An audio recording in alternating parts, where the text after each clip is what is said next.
తర్వాత ఒకటి చెప్పండి, అంటే రాజశేఖర రెడ్డి గారు కాంగ్రెస్ పార్టీని 2 సార్లు ఈ రాష్ట్రంలో అధికారంలో తీసుకురావడంలో, అంటే ఉమ్మడి ఆంధ్రప్రదేశ్లో చాలా కీలకమైనటువంటి పాత్ర పోషించారు.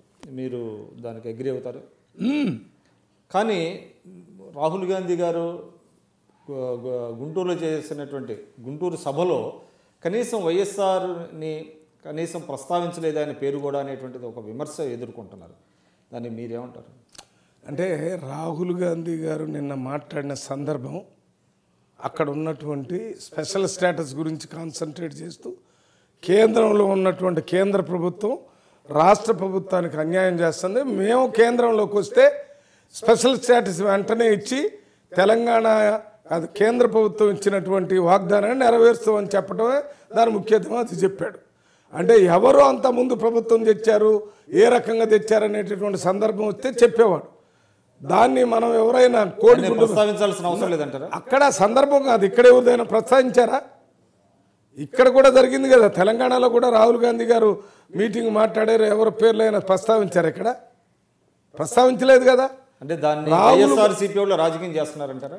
ఎవరు చేసినా అది వాళ్ళ ఇష్టం. మనకి మేము వైఎస్ఆర్ పార్టీ మీద రాజకీయంగా ఇప్పుడు ఏం మాట్లాడటం లేదు.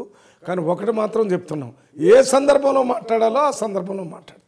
ఆయన వ్యతిరేకంగా ఆయన మాట్లాడి ఉంటే అసందర్భంగా పేరు తీసుకుని వస్తే చెప్తాం.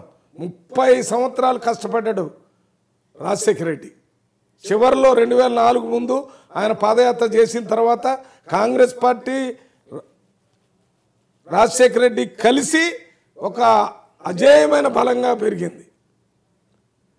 వ్యక్తిగా ఆ కాంగ్రెస్ పార్టీకి ముందుండి నడిపించాడు.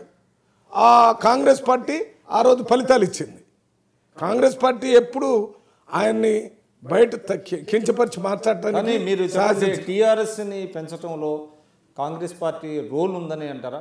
ఎందుకంటే 2004లో టీఆర్ఎస్తో పొత్తు పెట్టుకోవడం ఒక తప్పిదం అని మీరు భావిస్తారా?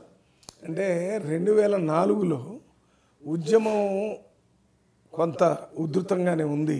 ఎన్నికల సందర్భంలో వాళ్ళు ముందుకు వచ్చారు కాంగ్రెస్ పార్టీలో పోటీ చేయడానికి, మేము ముందుకు వచ్చాం. తెలంగాణ రాష్ట్రాన్ని ఆ రోజే ఇవ్వడానికి ఒక ప్రాతిపదికన ఏర్పడితే ఒక అగ్రిమెంట్ సంతకాలు కూడా చేసుకున్నాం. అటువంటిది లేట్ అయింది. ఏదేమైనా అప్పుడు అవగాహనకు వచ్చాం కాబట్టి ఒకే పార్టీలు పోటీ, దాంట్లో మేము దాన్ని పెంచాలా దీన్ని పెంచాలని లేదు. కానీ అప్పుడు మీరు ఏదైతే వాగ్దానం చేశారంటే మొదటి ఎస్ఆర్సీని గౌరవిస్తానని సెకండ్ ఎస్ఆర్సీ వేస్తా ఉన్నారు. ఆ 5 సంవత్సరాలు కూడా వేయలేదు కాంగ్రెస్ పార్టీ. ఎస్ఆర్సీని వేస్తానన్న విధంగా వేయకుండా 5 సంవత్సరాలు డిలే చేయడం వల్ల కూడా నష్టం జరిగిందంటారు కాంగ్రెస్ పార్టీ. ప్రణబ్ ముఖర్జీ గారితో కమిటీని వేశారు. ఆ రిపోర్ట్ కూడా 5 సంవత్సరాలు పూర్తి కాలేదు. లేటు కావటం వల్ల ఏమైంది, ప్రజల్లో సహనం దెబ్బతిరిపోయింది. కాంగ్రెస్ పార్టీ మరి ఎందుకు 5 సంవత్సరాలు ఇవ్వలేదని కరెక్ట్ పాయింట్. అది ఇవ్వలేదనేటటువంటి భావం ఆ 2004 నుంచి 2009లో ఇవ్వలేదనే భావం మామూలు ప్రజల్లోకి వచ్చింది.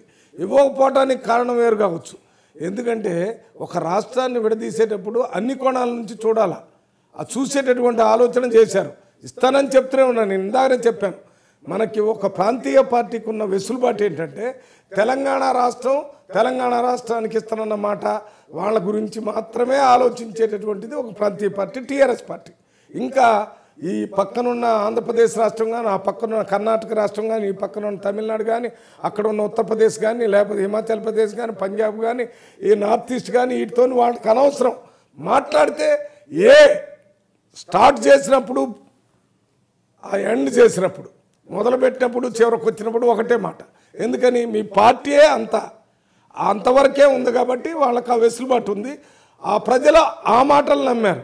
మేము చెప్తూ తెలంగాణ ఇస్తాము, వాళ్ళకు కూడా చెప్తాము, మీకు కూడా జాగ్రత్తగా చెప్తామని ఆంధ్ర వాళ్ళకి, వేరే దగ్గర ఇంకా రాష్ట్రాలు కావాలంటే మీకు ఇప్పుడు కాదని మహారాష్ట్ర వాళ్ళకి, ఇవన్నీ చెప్పడం వల్ల కొంత జాతీయ పార్టీగా ఇబ్బందులు వచ్చినాయి. దానివల్ల ఇవ్వలేకపోయాం. 2009లో ఇవ్వాలనే ఆలోచన చేయటం వల్లనే సోనియా గాంధీ డిసెంబర్ 9న ప్రకటన చేశారు. దాని మీద ఇక్కడ ఉన్న ఆంధ్రాకు సంబంధించిన నాయకులు చాలామంది పార్టీల పెద్దలంతా వ్యతిరేకత చేయడం, మళ్ళీ శ్రీకృష్ణ కమిటీ దాని మీద ఒక రిపోర్టు దాని మీద ఇచ్చారు, మొత్తానికి ఇచ్చేశారు. ఎటువంటి పరిస్థితిలో ఇచ్చారు? అప్పుడు కూడా కాంగ్రెస్ పార్టీకి సానుకూలమైన పరిస్థితి లేదు.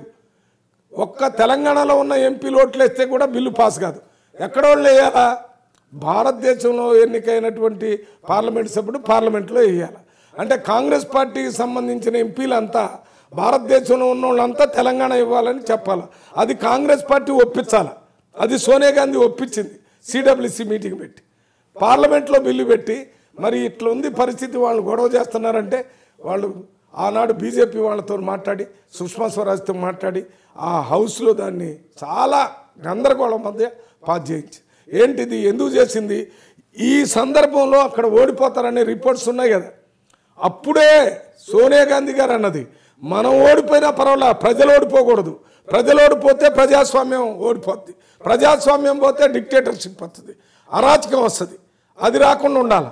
నువ్వు అధికారంలో ఉన్నా లేకపోయినా పర్వాలా, మనకి అధికారం లేనోడు ఈ ఉన్న అధికార యంత్రాంగాన్ని మొత్తాన్ని చిన్నాభిన్నం చేస్తుంటే వాడిని కూడా అధికారంలో ఉంచితే వాడికి అర్థమైద్దని అధికారంలో మనం ప్రజల హక్కును కూడా పక్కా పోవాల్సిన అవసరం ఉంది. అది జరిగింది కాంగ్రెస్ పార్టీ.